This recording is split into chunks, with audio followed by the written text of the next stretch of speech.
Going into this movie, I had a few reservations, especially with the fact that I was afraid Robert Downey Jr. was taking it over. My fears were answered, and I was very happy with what I saw. Welcome to the heart of the stories we tell. My name is Rob, and tonight I will be reviewing Spider-Man Homecoming, the latest in the series of MCU movies, this one produced by Sony. Now let me get this right off my chest. I'm a comic book fan. My favorite version of Spider-Man was married to MJ and living in Avengers Tower with her and Aunt May. However, if you're interested in seeing this and more geek things, hit that little subscribe button, enable alerts, and let's get started. The MCU really started with this guy right here. And it started when he went from being this rich douchebag to this rich douchebag. Totally different rich douchebags. But I guess in story it actually started with this scrawny little kid when he decided that he was going to be a hero and became this guy. Either way, many movies in, like 18, 19 movies in now, we've gone through a lot until we eventually got to this. The most awesome moment in superhero TV and movie history. And then to this, the best movie in the MCU yet, at least in my opinion. But all of it really was leading to this movie, right here. And this scene from the trailer that made everyone jump up and go, "Ah, Spider-Man! Spider-Man's back!" But let's be honest, the basic theme of every Spider-Man story forever has been with great power comes great responsibility. And Tom Holland's character managed to sum that up perfectly to Robert Downey Jr. in this scene, one that wasn't in the trailer, but I think was one of the most important for introducing the character, even if we're skipping out on Uncle Ben, no matter what. Although, having said that, I do still think that this was pretty awesome and a great use of Spider-Man in the fight. So now we've got his first solo movie. And what do I think about it? Well, I loved it. In fact, I'm going to say it's a solid gold in my rating. But there's a lot to unpack before we even get to spoilers. So let's start off with the fact that there are cameos and Easter eggs galore in this movie. Some of them played for laughs, some of them played serious. All in all, Robert Downey Jr. has the most spotlight of any of the non-Spider characters, but he doesn't really eat up the show. We have some characters that I question a little bit here and there, but there's one moment in the film that really, I think that before you decide, if you're using this review to decide, you should know about. And that's when this character right here has to kind of throw one of those things in that, to me, came out of left field in the movie. It's like being hit over the head with something that, in every other way, they did perfect. See, New York is a melting pot. New York has people that are black, Hispanic, people that are this race, that race, people that are this religion, that religion. And this movie totally captured that in a way that most Spider-Man movies haven't so far. Hell, even the comics don't always do so great at. It made it feel like the New York I've actually been to. But right before the scene we've all seen from the trailer where Spider-Man's on the Washington Monument, we get this line where, no, I don't want to go up into the monument because it was built by slaves. And I sit there and I go, it's such a weird line to draw in what's basically a good popcorn flick. I'm not sure everyone's going to be happy with it. I'm not sure 100% I'm happy with the timing of it. But I will say, at the very least, it didn't detract overall from my enjoyment. I'm still giving this movie solid gold. If you take only one thing out of this review, take this. If there were not Wonder Woman out this year, this would probably be one of the best movies out this year. It does not get out and see Winter Soldier as my favorite superhero movie, but it's definitely better than Civil War and Guardians 2. And it also does throw back a plot point that I disliked from Captain America Civil War, although I wasn't a big fan of Civil War overall. There's one last thing I want to touch on before we get into the spoilers. I don't really have a problem with Hot Aunt May. I like Melissa Tomei, I think she's a good actress, and I think she's doing a great job here. And I'd like to just point out that when I was in high school, I didn't have any aunts that looked like Aunt May in the comics. That was my grandmother or my great-grandmother that looked like that.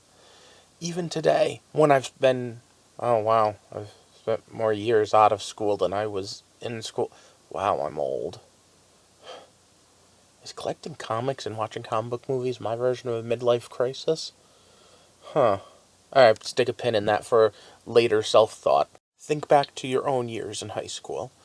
Did you have aunts that looked like Aunt May? I mean, I bet you didn't have them that looked like Melissa Tomei either, unless you had some really hot aunts. But at the end of the day, I have no problem with this, especially considering that in the Ultimate Universe she was already de-aged, and in the cartoon she's already been de-aged.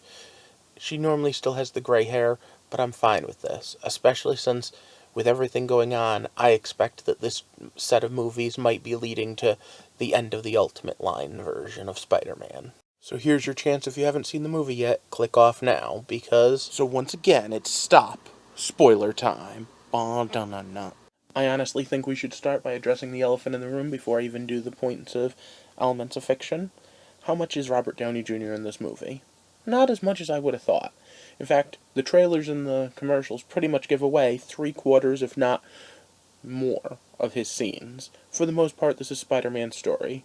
I'm not quite sure I forgive him for coming up with the phrase friendly neighborhood Spider-Man, inventing the suit, being better at making web shooters. I'll get into that later.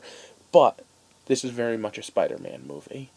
And of course, like any Spider-Man movie, you know what the setting is already. So the setting is the MCU. In fact, it's New York. The same New York that fell apart when the Shatari attacked. That's a big part of this. In fact, it almost feels like it's part of the Netflix series, that it just kept referencing back to the New York incident. Although, there is part of me that wonders whether or not they actually figured out that they were getting magical stuff too from Doctor Strange's fight. Oh well. Into the characters. We're going to spend a lot of time talking about the first one, Peter Parker, but not right now. He's the main character. He has the same character flaws you expect to have from Peter Parker, but the big one is that in this movie he's not a quitter. In fact, quite the opposite. Well, we'll get into that when we get to plot. We already talked about Aunt May and the fact that she's a little hotter and younger, and I was perfectly fine with that. But then we have Tony Stark, and Tony Stark is pretty much just there to be the controlling overboard dad image. And that's actually pretty funny. The next character I want to talk about, I want to spend some time right now talking about. Flash Thompson. Flash had to be reimagined a little for this, because Peter's in a magnet school for smart kids. And as such, just being the jock who's an idiot wouldn't work. So instead, they made him a brainiac too. One whose dad probably paid a little extra to get him in, and one who isn't quite as good as Peter. He's not mad at Peter because Peter's smarter than him. He's furious because Peter's better at what he wants to be. In the coming weeks, I expect to hear complaints about, oh, why didn't they cast a white guy? Oh, why wasn't he a football player? Why do you have to be the athlete for the intelligence thing? All of those are story points that had to be changed. As far as I'm concerned, this was Flash Thompson right off the page. This was perfect. Now, going with that, there's another one that was a little iffy, and that's MJ. Now, to be fair, I went in already knowing she was playing MJ. I think half of us did. But they did try to hold it till the end to be some big shocking, oh, last minute my friends call me MJ. Whatever. I thought that the only thing that was wrong was that she was trying too hard, almost stalking Peter Parker. And I would have preferred at least a little bit cooler of a situation. Although, she does get several good laughs throughout the movie. And to be honest, I do see a lot of Ultimate Mary Jane in her. She has that get up and go that I think is going to take her places. And I'm interested to see how they handle her in the sequel.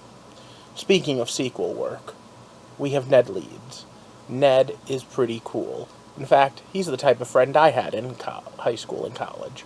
The idea of my friend being let in my house uninvited, just, hey, I was gonna help him put together his Star Wars Legos, makes perfect sense to me. And as such, the discovery, although quick, was more or less pretty fair. And he helped out a lot. I liked his whole comment about being the guy in the chair. But I want you to remember, he's not just anyone. In the comics, he's Hobgoblin. For a while, we had a heroic Green Goblin, so they could still work him in as being a superhero if they need to for later.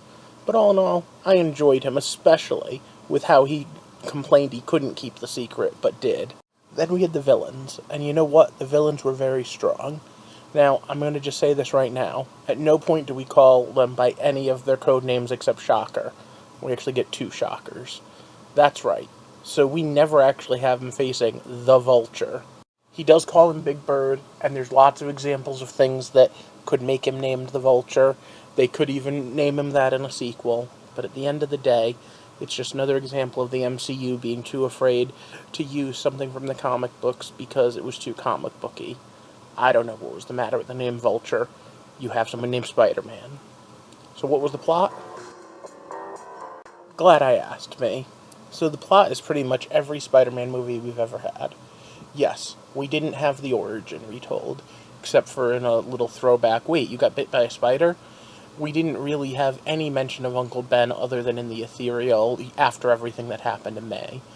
But at the end of the day, it's really just, there's a villain, Peter has to fight the villain. Now, normally there's a point where Peter is going to give up and be like, well, maybe I just can't be Spider-Man anymore. And instead they have Tony be the one to say, give me back the suit. And Peter instead decides, screw it, I am Spider-Man. And I like that, because Peter walking away from being Spider-Man was like that one story once. Now, the plot also is all about the homecoming dance, and I was blown away at just how important it was, because Peter's date to homecoming just happens to be the Vulture's daughter. That came out of nowhere for me, and I normally see these twists coming, but boom, when he opens the door and it's him, I did think it was a little too easy for him to piece together that Peter was Spider-Man, but all in all, I have to give that a really good thumbs up. I do have some problems with the overall plot, but we're going to save that for a little bit more. I will say the fact that the Vulture had a little bit of human decency to him, the fact that he sat there and said, hey, you did save my daughter's life, and as such I'm going to give you this chance. Yeah, he then went and tried to kill Peter, but when Peter saved his life, I think, to be honest, if anything, the Vulture was more the mentor that actually taught Peter the lesson of the movie than Stark was. Interesting twist. But whose point of view were we following?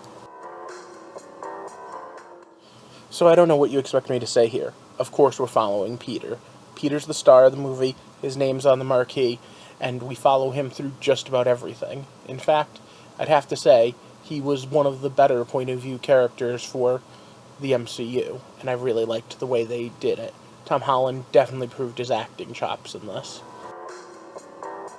So themes and symbolism. Let's just throw this one out there. With great power comes great responsibility. But there was more to it this time. Someone has to look out for the little guy. And I really like the fact that where Tony kinda was trying to brush Peter off with the whole, can't you just be a friendly neighborhood Spider-Man? When Vulture says, hey look, there's no one, they don't care about us. On the street level, there's no one. I really felt that. And I think that that was good.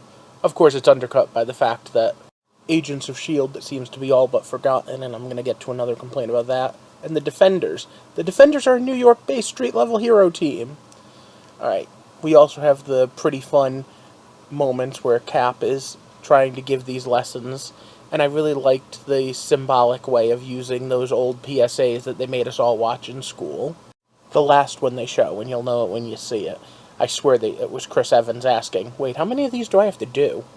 The gym teacher also saying that Captain America was a war criminal was a great holdover from Civil War. In fact, I have to say, the whole who do you trust angle is still there. Then we have the training wheels protocol, and you know what, that and the baby monitor video recorder were pretty funny. And you know what? It's pretty symbolic of Tony trying to be the father figure. He's trying to help. Now, I still don't think he's doing it exactly the right way, but the question of at what point do you come of age, at what point do you become a man instead of a boy, is played with a bit in this. And especially at the end when he has to make the decision. But long before that, when he crawled out of the wreckage, that's when he really realized who he was. He's Spider-Man. But let's move on to what I liked and what I didn't in a segment I call The Good, the Bad, and the Ugly. I already said the best part. The good, Peter's not a quitter. Peter learns to stand on his own, and Peter is badass. Now, just a quick reminder, Peter also is a kid and likes to fool around, so we have a lot of jokes, too. Balancing the fact that Peter might be one of the most powerful members of the MCU right now, and is just a kid, and is powered by mostly self-determination and his own responsibility, but also as a kid who has to goof off and have fun, is a lot to keep balanced. And they do it well in this movie. At no point do I think he's weak, at no point do I think he's too adult, and at no point do I think he's too childish. It also is very telling that one of the best scenes in the movie is when he fails to intimidate someone. This is one of those moments. In fact, I think that Peter became the hero as much in this moment as Wonder Woman did when she came out of that pit during the World War I scene. Of course, there's a handful of words that are going to get played over and over again, and they were cool too. I have a nephew. Some people are already talking, oh my god, that means that Miles exists in this universe. Oh my god, we could do this, we could do that. This could be a backdoor to the animated Miles being in the MCU. And I go, slow your roll. There's something else that makes me think that, but for right now, let's not get too far ahead of ourselves. There is a hint that Miles Morales is there, not that Miles Morales will ever become Spider-Man. Let's talk about the bad. Okay, so I already complained about him not being called the Vulture, so I'm not going to go too far into this. But you know what? For a movie that's full of Easter eggs, they didn't use a lot of the comic book character names, and I just was kind of sad about that. We did get a few, and I'm going to talk about that at the end here. MJ, on the other hand, was trying too hard. From stalking Pete at the party, sitting with Pete, always talked about Pete, trying to follow Pete, but at the same time trying to play off, oh no, I'm too cool for school. I don't know, maybe it's just me, but that didn't quite catch. And adding to it the whole, oh, I need to get in a few hours of protesting, oh, I can't go someplace where the slaves built it. Well, you know what? The character kind of fell flat in a lot of ways. And there was a lot of good about her, too. But that just fell flat. And finally, Peter Parker himself. Peter Parker is just a kid. And I think everyone kind of forgot that for a little bit. Part of the appeal of Spider-Man is that it's power fantasy. He's not exactly Captain Marvel saying Shazam and transforming, but part of this is that he's a child in a suit who's being respected like Spider-Man, and the humor that comes from that. But the fact that sometimes they just downplayed him a little too much, and other times not enough, there were just a few moments. And the AI. This whole suit defies logic. Remember, Tony's pretty much on the run, only has a little bit of time to fly back to New York to get Peter. He finds Peter, doesn't know how the web fluid works, but somehow has designed better web shooters, and you know what? I'm going to save this part of the complaint. I'm just going to say him having that suit in Civil War, and it being this suit is weird. Let's get to the ugly. Too many Stark toys. Just plain and simple. To be honest, the best part of the movie, in my opinion, was when the suit was taken away and he was flying around in his old one. When they were web shooters he designed, when they were a suit he designed. I mean, they could have done so much with Spider-Man being a self-made man, but instead they have the fact that Tony's better at making web shooters than Peter is. I mean, he didn't even just micronize his web shooters. He made better ones that have all these little gadgets that do things. Remember, the main reason he was recruiting him was because he needed those web shooters because he didn't know how to do them. Well, I guess he did. And, to be honest, I feel like Peter should have grown beyond Tony by this point. If he had hacked the suit alone, or if he had built his own, I would have felt a little better. But, considering how it ended, but alright, that's the only real ugly I have. Overall, I still really did enjoy this movie, and I had a lot of fun. And I will probably watch it again when it comes out, but I'm not going to rush back to theaters to see it. It definitely is the best MCU movie and one of the best comic book movies of the year. I think Wonder Woman still owns that, though. And let's all be honest, there have been some pretty big stinkers when it comes to things that they've thrown into Spider-Man films before this. Things that we're very glad have nothing to do with this series. Although if the rumor's true that this is Peter as a kid, I might think that's almost as bad. But okay, let's talk about sequels and spin-offs, and let's just talk about the future of Spider-Man in the MCU. De-aging May makes me think of the Ultimate Spider-Man universe. So does the way they played MJ. And of course, everyone's hope for Miles. But for Miles to become the new Spider-Man, Spider-Man has to die. And in that particular storyline, there's something that happens right before then, when Electro almost kills Spider-Man before his final death. And it's something that I think Melissa Tomei would have been handed and shown and said, this is what we want. So spoiler alert, because that Aunt May shoots Electro dead. Bang, bang, bang, bang. And I could totally see that from this character. Now there's other things I want to talk about too. The end of the movie has Aunt May walking in and seeing Peter in the costume and saying, what the fuck, except the F-bomb is bleeped by it cutting at the last second. And you know what? I'm fine with this because, to be honest, the Spider-Man that I knew most, she was either dead or knew who he was when they were living in Avenger Tower, so I'm fine with it. But I do wonder why it is comic book TV shows and movies throw away the secret identity so much. Maybe it has something to do with the fact that they don't need to tell as many stories in such a short amount of time. Leave your thoughts about that down below before we go into the next part about the end. So the Vulture and the Technician are selling things, and I have a problem with that too, but one of their clients is Mark Gargan, also known in the comic books as the Scorpion. Gee, I wonder if he's actually going to get his name. So, Vulture, who finds out who Peter is, runs into Gargan in jail, and Gargan goes, hey, maybe we should go after him. And Vulture doesn't tell him, because there is some honor even among thieves. And again, I like that particular growth. And I totally get how the Vulture got into the life of crime and wanting big payouts. But he's so, he keeps saying under the radar, but he's selling to common thieves. How much could he possibly be making?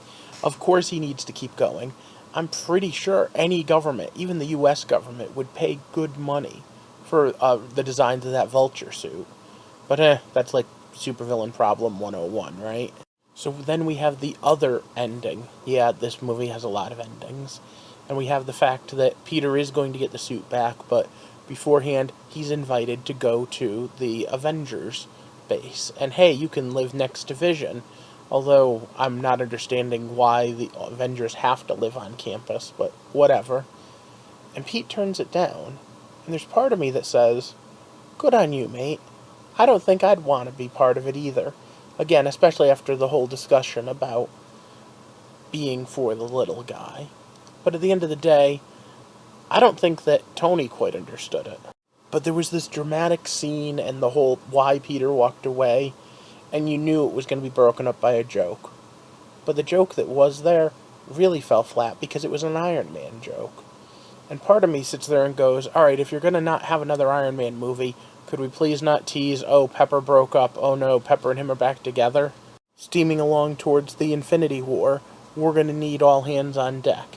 And we got a couple Easter eggs for that, too. Not the least of which is, Iron Man is building Cap a new shield. And somehow I doubt it's just a vibranium one. In the comics, he created him one that's an energy shield that absorbs and redirects kinetic energy.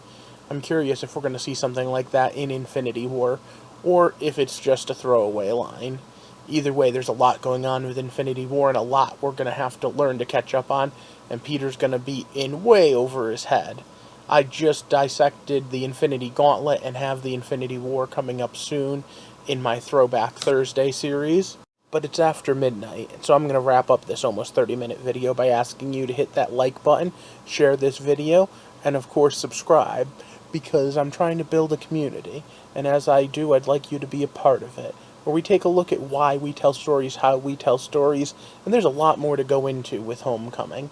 So, I hope you join me back here next time we talk about it, and for now I'd like to thank you for walking with me through the heart of the stories we tell. Have a good night, and enjoy the movie.